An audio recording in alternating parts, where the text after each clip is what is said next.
Very serious situation on the border. This is utter chaos.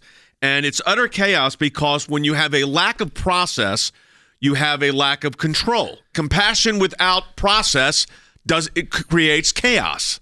And this is chaotic. The answer isn't simple. And that's been the big issue. The answer wasn't simple under Trump. The answer isn't simple under Biden. It just seems like it's gotten exponentially worse. And the opposite effect, like you said, the compassionate side that a lot of people have, it can't just be, just free open borders, but it also can't be the other way where we're not allowing any refugees. There has to be some sort of middle ground and process. You don't bring them to the United States, take an interstate highway, stick them under a bridge, Unreal.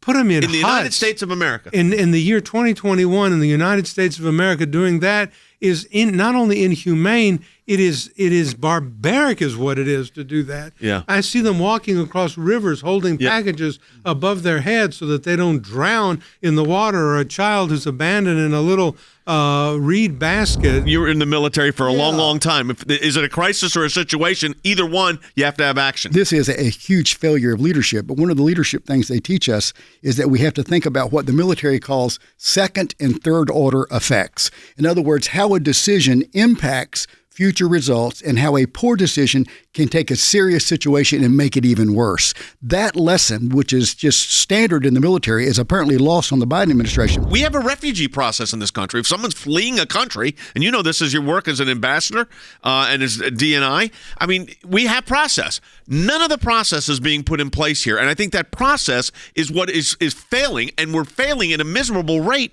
and we're putting human suffering front page on the papers, and we look like as a country we have no idea what we're doing. This is just unacceptable. But I think that the language of the Biden administration, Jay, is encouraging this. They're encouraging people to come when there is no plan of action. Right. And what we need to be able to do is tell people this is the greatest country in the world. You're welcome to apply. We have a very long line. We have a system where we will go through and check each person and decide who gets in. The problem is we have 100 million people that want to come, and we only allow 1 million people a year to get citizenship. We are very generous, but the reality is if we don't have rules, if we don't have a gate and a big, huge wall, I like to say, build the wall, let's have a big wall, but let's have a big, wide gate where there's an orderly line and we listen to people who want to come in. I'm trying to figure out what the policy is here, because there are 12,000 people living under a bridge in Texas. The policy of the Biden administration is, number one, not to follow the law. Number two, to deliberately and I would argue maliciously allow immigrants to cross the border, notwithstanding the fact that the DHS secretary says the border is not open. That is a flat-out lie. In addition, the Biden administration says that this is not a crisis. But at the end of the day, Jay, the failure to comply with the law, the failure to protect the border, the failure to care about national security leads inevitably to a disaster. Don't be blind to your own problems. You can see the issue that's happening. No one is pretending this isn't happening right now. But what you see is a complete disconnection between the administration and what's happening at the border. Encounters that our law enforcement had on the border.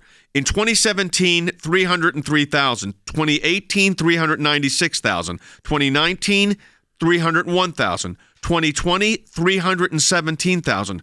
2021, 1,541,651. Local law enforcement is really unable to handle this kind of an influx of people, these migrants, and they're human beings. That's the thing that really affects me. They're not just numbers, 200,000, 218,000. You know, you think of that in just squads and squads of people, but these are human beings that have got individual health problems, that have individual needs, that have individual physical and mental problems. We all do, but they have them because they've been uprooted from their home territory and they've been put in some river in Texas under a bridge, living there like animals, it seems to me, and our federal government is not doing anything about it. How do you address it without deploying your executives that are in charge with enforcing this? You can't. I think that's the simple answer.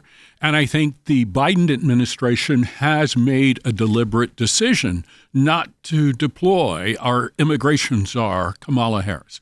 The Biden administration has made a deliberate decision not to send the president down to Del Rio and other places which have reached crisis proportions. This is just one crossing. This is Del Rio. This crisis. One port of entry. Right, one port of entry. This crisis is spread all along the southern border of the United States. This particular incident with the bridge, and I think the number's up to 14,000 now, are mainly Haitians, but there are also Central and South Americans mixed in with that group as well. But this is just one sector. There are multiple sectors where similar things are happening. Tremendous compassion for these people. I'm the grandson of immigrants from Russia, so I understand how important it is to seek freedom. But my grandfather was able to go through, at least they had it. They had a process. Andy, your family too. I mean, there was a process. Well, you do kind of wonder that. There isn't, your wife brought up, there isn't the Ellis Island situation. No. The border ports are supposed to be that. Yeah. The ports of entry. The problem is we don't have order and we don't have process.